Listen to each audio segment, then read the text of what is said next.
Good morning, good evening, or good night, whichever one it is for you. Whichever one it is, I'm very glad you're here to join us for this week's video, which is going to be dedicated to the superior genre of literature, Gothic classics. I will not take criticism on that. Gothic classics are the superior genre. You cannot convince me otherwise. And they are also the perfect genre of literature for this time of the year. So, I have compiled for you a list of what I consider to be some of the greatest Gothic classics. This list will not include books I have read or am still currently reading this year, but don't you fret, there are still fairly many. I think it's quite the extensive list, and I think it's a very great starting point if you are just looking into getting into Gothic classics, or there are some lesser known ones on here as well, so maybe you'll find some new gems that you hadn't heard of, because in my opinion these are all very, very good books. Otherwise I would not recommend them to you.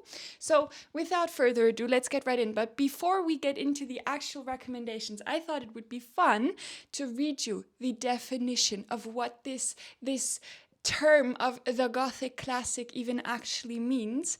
And if you look it up, the first thing you will come up with is this definition. Gothic classics are novels and stories characterized by a combination of horror, supernatural elements, romance, and intense emotion, often set in gloomy, isolated settings like decaying castles or large estates. Key elements include family secrets, curses, omens, a sense of dread, and psychological struggles, reflecting the darker aspects of human experience and a fear of the unknown. Dun dun dun. Does that not sound perfect for this gloomy time of the year? Now, without further ado, let us actually get into it by talking about the first book I have on my list, which is The Woman in White by Wilkie Collins. One of my absolute favorites, actually, and I think this is criminally underrated because it is such a good book. It is a bit longer than most of the other ones I'm going to talk about today, but I think it is so worth reading. We follow this one man. He's a younger-ish man who has just been employed as a drawing teacher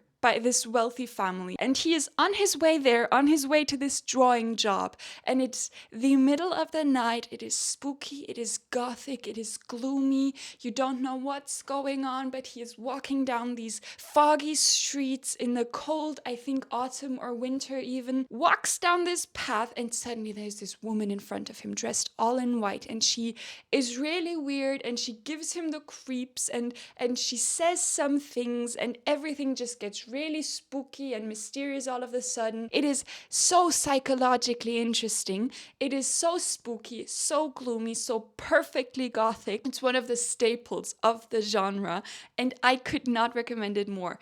It is a bit longer, but it does not feel like it. I flew through that book because, first of all, it has this Victorian Gothic language, this flowery way of writing and describing. The descriptions are so rich, both of the atmosphere, of the nature you're within, of the places, because there's also this kind of castle-y mansion thingy where a lot of it is set in, which in itself is like a character. And the people are so interesting, and there's some really cool people there. It's so unique. There is a love story, but it's not the main focus. It's just so complex, and it changes narratives. And at one point it becomes almost this investigation, this murder investigation, and you are basically almost reading the testimonies of people as you're leading up to finding out more about what is actually going on here. I cannot praise this book enough because I think it deserves all of the love, and I think you need to read that one because it is so underrated. I've said that already, but please just take my word for it. Read The Woman in White. You will not regret it. Next, The Picture of Dorian Gray. Of course, I have talked about this book before, and you will probably have heard about it, and most of you will have read it already, but The Picture of Dorian Gray is also a Gothic staple, so I have to talk about it in order for this to be considered a comprehensive list. The Picture of Dorian Gray is about this man who is painted by an artist, and through this portrait that is painted of him, he becomes for the first time confronted with his own beauty, with just how handsome he is. And psychologically, he kind of can't take that. It kind of destroys him a little bit. It makes him a different person, let us put it like that. Mainly, it just makes him realize that the beauty that is portrayed in this picture will never age. This picture will never age, but he will, and he will not always be that beautiful.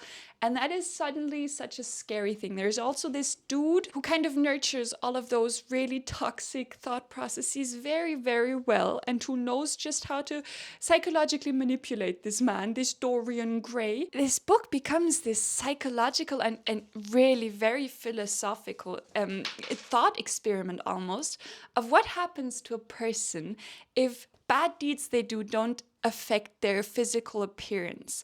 If there's basically no consequences, at least seemingly, for the bad things you do. And Oscar Wilde is a master of combining this really flowery and descriptive and beautiful writing with really witty and concise and quick-paced plots. And it's never like overly flowery. I don't quite know. He's a very difficult writer to explain, but The Picture of Dorian Gray is a really short story. And I think anyone would love it. I don't see anyone not loving it. It's also, I think, among all of the books on this list, the most accessible and the most easy to read. And even if you're intimidated by classics, I think this would be the perfect starting point, especially if you're trying to get into Gothic classics. It has it all, but it does it very concisely, shortly. It's a quick moving plot. It's a quick read. It's easy to read. So it's perfect. It has everything. And I love it so much. Oscar Wilde is such a talent. So that is The Picture of Dorian Gray. Maybe check it out. After that, I think it is time to talk about The Phantom of the Opera by Gaston Leroux,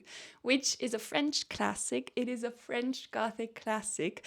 And I don't know if I actually have to tell you what it's about, but I'm going to be really, really concise here because I think you should go into this one blindly almost.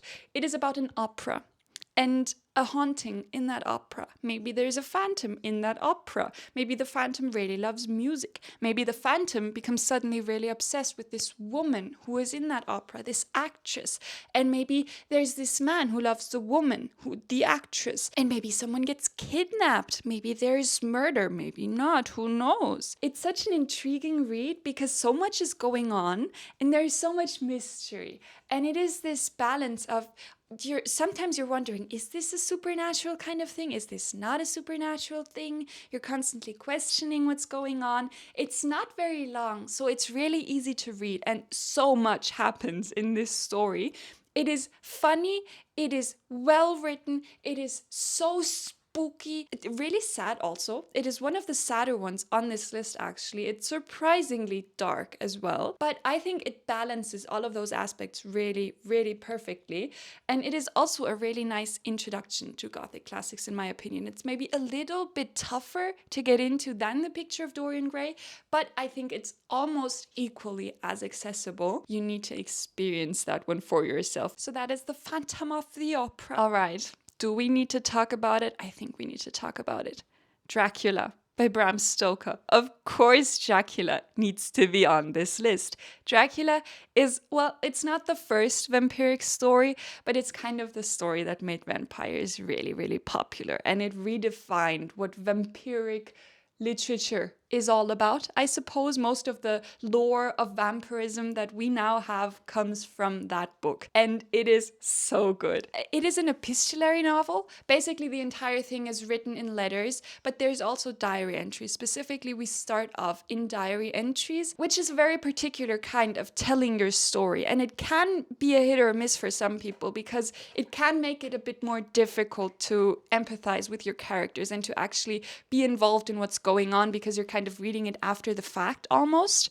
But in this case, it is one of the best executed examples of what that genre, this epistolary novel, can be. In the beginning of the story, we follow this man who is going to Transylvania to help this count buy a house, buy a castle, basically. He's helping him acquire property, and he discovers some really, really messed up things in that castle of this man. The first part of this story is his diary entries as he's sort of experiencing the life in that castle. It's so spooky, it's so eerie. You are so weirded out immediately. Bram Stoker, I don't know how he does this, but you are immediately just creeped out. And you are so tense the whole time because you know something's gonna happen, but you never quite know why. The story kind of takes place between Transylvania, which is where we're at the beginning, and then we switch to England, where really weird things have started happening to some of the people who are in ways connected to the man who is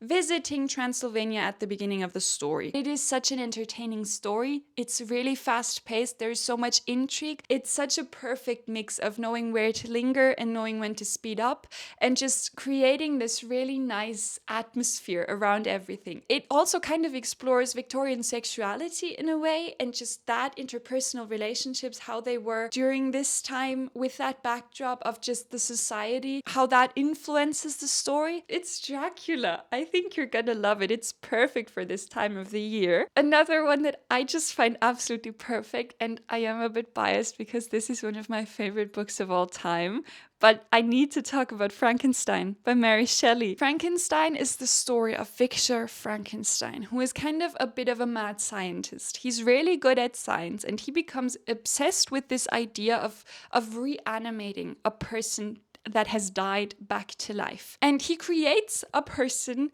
of these very random limbs of all these different people. He basically creates this puzzle of a person. And he does manage to reanimate this thing, which is then going to be called Frankenstein's monster. And in my opinion, this is one of the darkest books I have ever read. And I think it is, among all of the books I'm going to talk about here, the one that works the best as social critique. Just overall critique of the human experience, the human mind, and how we work as people. It's basically a symbol of how if we create something, if we take on that responsibility of bringing something to life or taking on the responsibility of nurturing life, how it's a really important thing that you actually do that justice and that you do that well. And this story basically shows you how horrific the consequences can be when you fail to take on that responsibility. Mary Shelley is such a master of making a fact scream in your face without ever actually saying the fact. In my opinion, one of the best books ever written. Of course it is, otherwise it wouldn't be a favorite, but I think it is such an enriching one, and I think it is also very perfect for this season. It is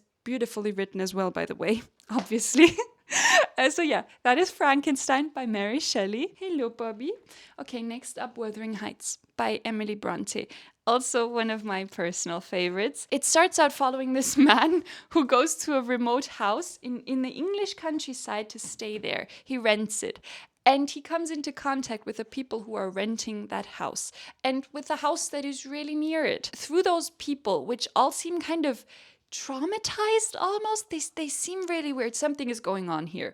And he basically gets told what happened in the past to lead to the point where he is now being confronted with this really strange dynamic that has been created through these people.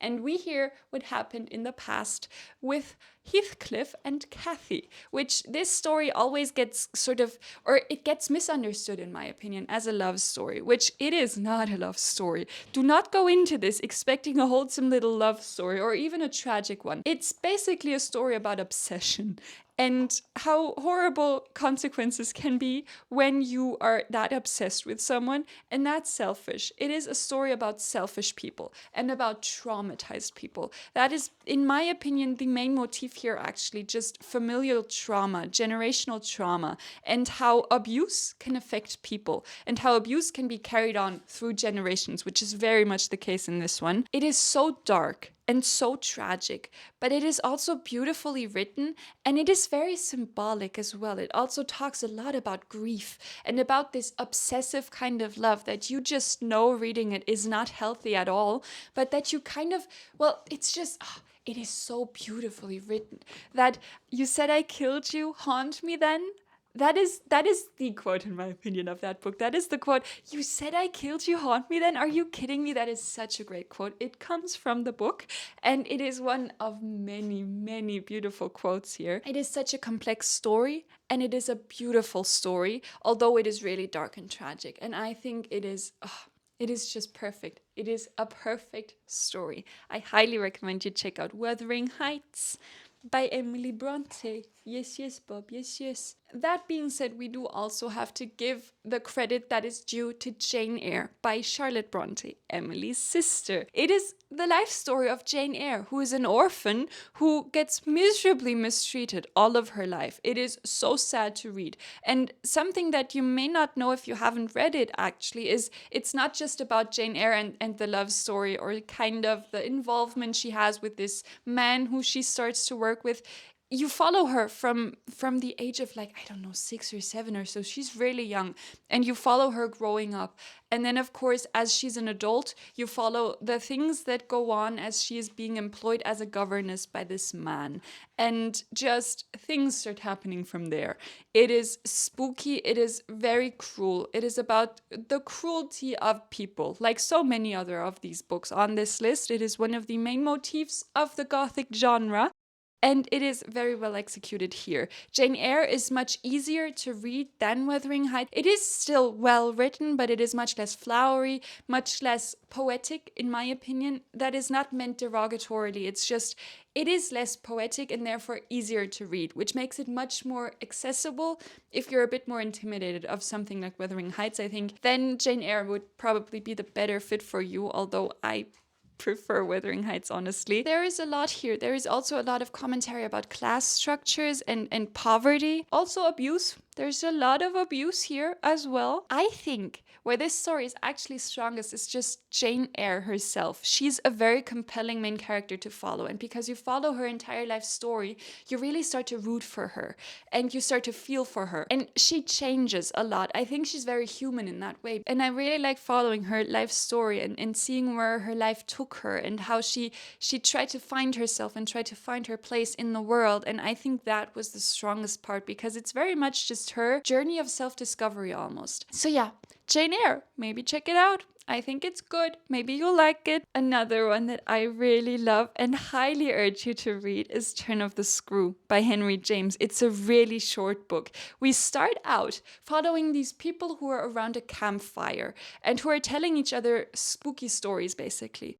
And then this one man starts to speak up and he basically says, well, I know this woman who worked as a governess for these 2 children. She gave me her manuscript, her diary entries almost, her written down account of what went on as she was working for that family, for those 2 children. The rest of the story is us reading that manuscript. It is a spooky story, it is a haunted story, it is also an unexpected story. It is also a story about an unreliable narrator. The way it's written, I love it. It's one of the more complex stories psychologically. It is one of those stories where you have to do a bit of work to understand what's going on. There's a lot of indirect commentary here. There's also a lot of things that are going on that you kind of have to interpret into. It is incredibly short. And do you know how difficult that is to make such a short book so incredibly unforgettable? I read it so long ago, but I still think about it constantly. It is so good. And the ending, my people, the ending. I think you need to read The Turn of the Screw by Henry James. Do it! Just do it. Of course, Dr. Jekyll and Mr. Hyde by Robert Stevenson cannot be missing in a list about Gothic classics. It is the story of Dr. Jekyll, who is a scientist, and he seems kind of weird. And of course, this is, I won't say anything more about it because, again, it's a really, really short book and you need to just read it for yourself. It's really easy to read, by the way. It is the story that created the concept of the split personality, and it is obviously very, very haunted. It is very dark. The picture I have in my head when I think about the strange case of Dr. Jekyll and Mr. Hyde is, imagine a dark alley in a very old part of London. Just all of these spooky houses, you're barely seeing the sky. It's muddy, it's gloomy, there's fog everywhere, and you're walking down that alley and suddenly the lights turn off. And maybe you're hearing some weird noises and you're getting really creeped out all of a sudden. That is how I'm gonna describe this vibe to you of this story. It's really good, it's entertaining, and I found it quite fun. I think it's one of the more fun books on this list. That is The Strange Case of Dr. Jekyll and Mr. Hyde. Another one that I love, my entire heart belongs to that story, is The Haunting of Hill House by Shirley Jackson. Shirley Jackson is the master of the Gothic genre. She is more of the modern Gothics. The Haunting of Hill House is about this man who goes to a house. He's a scientist. He goes to that house because he's heard this house is haunted. And he decides he's going to create this kind of experiment where he's going to invite people from all over America. We follow that group of people as they start to come to the house and live in that house and try to find out if the house is haunted, basically. And our main character is one of the people that come there. Shirley Jackson is really good at creating these people who feel like really normal and fleshed out people, but where you also kind of, without really having any reason to, who you're just kind of scared of or intimidated by because you don't quite know what they're going to be capable of. She's a master of creating unpredictable people and people who seem just scary and sinister. And that is really coolly done here because our main character is kind of the scariest among all of these people. But she's also really lovable and she's been through so much, so you feel for her.